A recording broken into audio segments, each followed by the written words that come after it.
The Commonwealth governments have declared war on hate speech and don't seem to care about the collateral damage. Many critics say freedom of speech has already been destroyed in the United Kingdom, and the trend may be heading to Canada and Australia. Supporting these claims are the thousands of arrests over social media posts in the UK over recent years.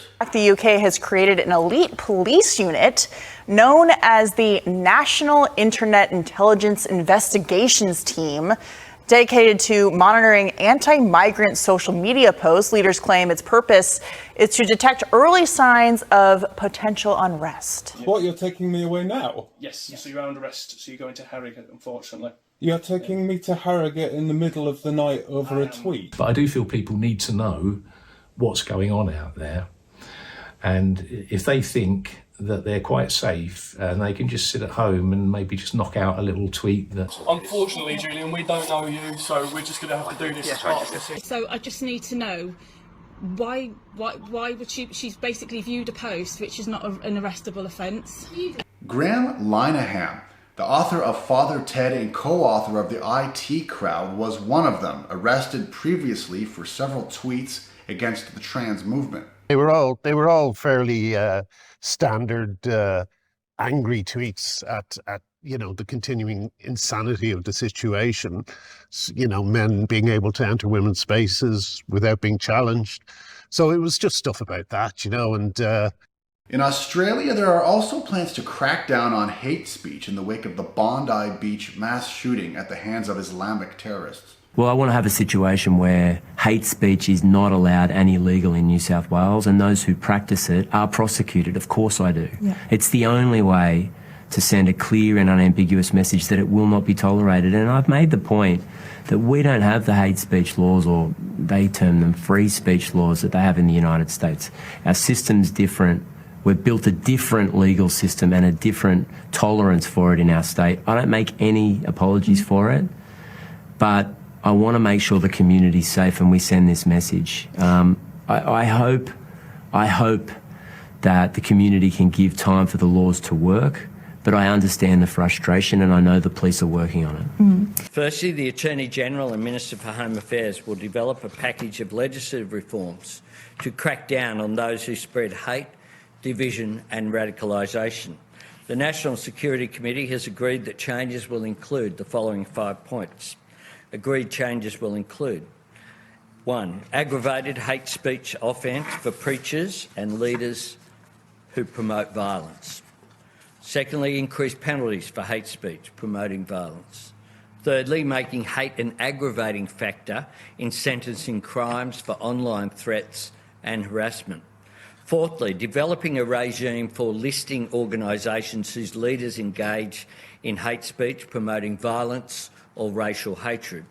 And fifthly, developing a narrow federal offence for serious vilification based on race and/or advocating racial supremacy. The Minister for Home Affairs will also have new powers to cancel or reject visas for those who spread hate and division in this country, or would do so if they were allowed to come here. Even police in the UK have banned some terrorist sentiments after what happened in Australia. We know communities are concerned about placards and chants such as globalised intifada, and those using it at future protests or in a targeted way should expect the Met or Greater Manchester Police to take immediate action. Violence acts have taken place. The context has changed. Words have meanings. Words have consequences. We will act decisively. We will make arrests. The government crackdown on hate speech has been increasing since the spike in anti-Semitism following the Hamas attacks in Israel and the resulting war in Gaza, resulting in protests throughout the West. What was meant to be a peaceful pro-Palestine demonstration, anything but. As an Israeli flag was set alight, flares thrown, and anti-Semitic slurs chanted in front of one of Sydney's most famous landmarks. If you come here from another country and try to bring jihadism or anti-Americanism or anti-Semitism to our campuses, we will immediately deport you. You'll be out of that school. It's the great debate of our time: freedom versus safety, a balance that has arguably been lost. One side of the spectrum argues the unfettered ability to speak freely, even into the fringes of hate speech. The other side wants to criminalize that hate speech to protect people from harm. However, critics argue the definition of hate speech can be subjective and varies in interpretation with governments and laws. Let's look to Canada with Bill C-9, a new law that is updating existing hate speech law. Critics there take concern with an allegedly vague alteration of the definition, removing the words extreme manifestation of detestation or vilification when defining hate. The proposed law will also remove the Attorney General from deciding if hate speech laws should apply to a conviction, allowing local police and prosecutors to lay hate speech charges directly. Opponents say the new hate speech law is a political weapon that will destroy freedom of speech and will attack religious freedoms. Here's the government minister being questioned in committee about the proposed law. It's an interesting exchange that's recently gone viral. Is your view that the change in wording, and there was a change in wording, you made a deliberate decision to change the definition that was spelled out in Keekstra and reaffirmed in Watcott. Is your view that your definition in C9 will not capture anything beyond what is currently captured right now by the hate definition? The definition was an attempt to codify, and the reason this is that a there yes or was no question, Minister. Is there at all a lower threshold or a broader net on hate in Canada after C9 if it passes? My view on the definition question, because the offences I would give a different answer to you for, but on the definition, my view is that it codifies the same behaviour that is there today, and it was meant to provide clearer guidance to law enforcement in the criminal code to apply the existing standard that has been recognised by the Supreme Court. Because the same arguments that are being used by you and your government to push Bill C9 to protect people against hate, which on the surface sounds incredibly noble, but these arguments are the same arguments that have led to the United Kingdom having police literally knocking on people's doors over their tweets. So what guarantee can you give Canadians that we are not headed down that very road, especially in the context of other priority areas identified by you and your government, such as the Online Harms Act, which was introduced twice, actually, in the last two parliaments?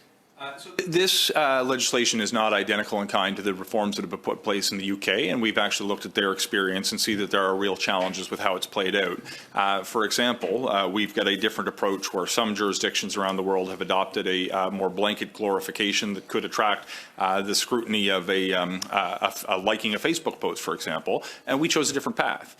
We instead tried to be very clear that we would not interfere with the charter rights of Canadians to freely express themselves, but at the same time make it easier to lay charges where hate crimes are committed today.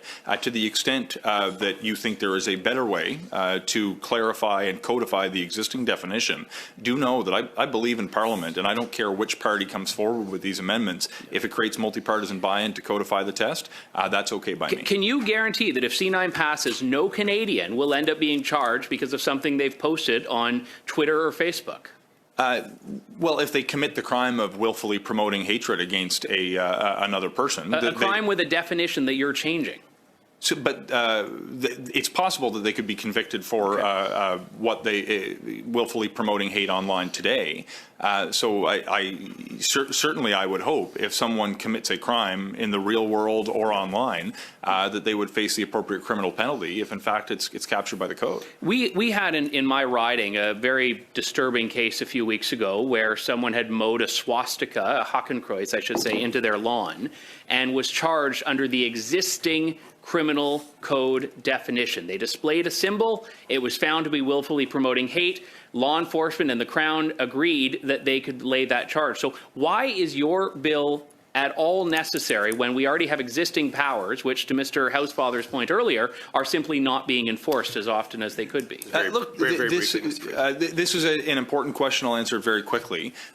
When you have the willful promotion of hate, the person who's convicted of that could still be convicted, but also of a second charge, the willful promotion of hate using hate symbols, which would attract a greater degree of culpability and potentially a greater penalty, recognizing that the use of hate symbols, when you're willfully promoting hate, can cause greater damage to both the individual and the entirety of the community. So I don't find these points to be inconsistent with one another. After all, Canada, Australia, Europe, and most of the West don't have First Amendment protections for freedom of speech. And even in the USA, where they have those amendments, whistleblowers and those that have gone against certain agendas have been prosecuted for airing certain concerns, not to mention the controversial cancel culture of recent years. The free speech debate story is an issue I'm definitely going to stay on top of. Join the conversation in the comments, and don't forget to subscribe.